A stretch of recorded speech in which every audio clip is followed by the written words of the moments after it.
गुढीपाडव्यानिमित्त कोल्हापुरातील अंबाबाई मंदिरामध्ये आज गर्दी आहे। पहाटे काकड आरती झाल्यानंतर सूर्योदयावेळी मंदिरावर गुढी उभारली जाते आणि त्यानंतर गुढीची विधिवत पूजा करून प्रार्थना करण्यात आली आहे। सोबतच देवीची पारंपरिक पद्धतीने पूजा सुद्धा बांधण्यात आली आहे। पहाटेपासूनच मंदिर भाविकांनी गजबजलेलं आहे आणि मंदिर परिसरातनं आढावा घेतलेला आहे आमचे प्रतिनिधी विशाल पुजारी यांनी।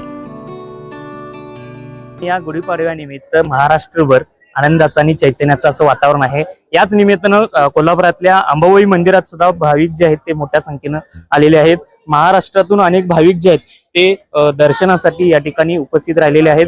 अंबाबाई मंदिरातील गुढी देखील आज गुढी जी आहे ती देखील सकाळी सूर्योदयावेळी उभारण्यात आली आणि त्यानंतर या संपूर्ण परिसरामध्ये भक्तिमय असं वातावरण देखील पाहायला मिळालं। आज दिवसभर महाराष्ट्रातून अनेक भाविक जे आहेत या ठिकाणी दाखल होतील आणि आपल्या इच्छा असतील, नववर्ष मराठी नववर्ष निमित्त प्रार्थना असतील त्या देखील मागणी करतील। कुठून आलात? आम्ही ठाणे। काय आज गुढीपाडव्या निमित्त?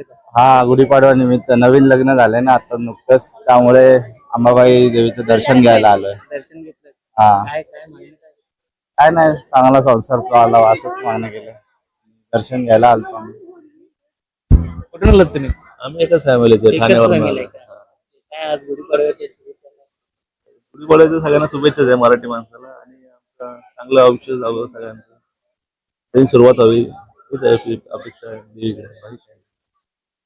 नक्कीच अनेक नवीन लग्न झालेले जोडपे असतील, महाराष्ट्रात इथली काही भाविक जे आहेत ते आज अंबाबाई मंदिरामध्ये दर्शनासाठी येत आहेत।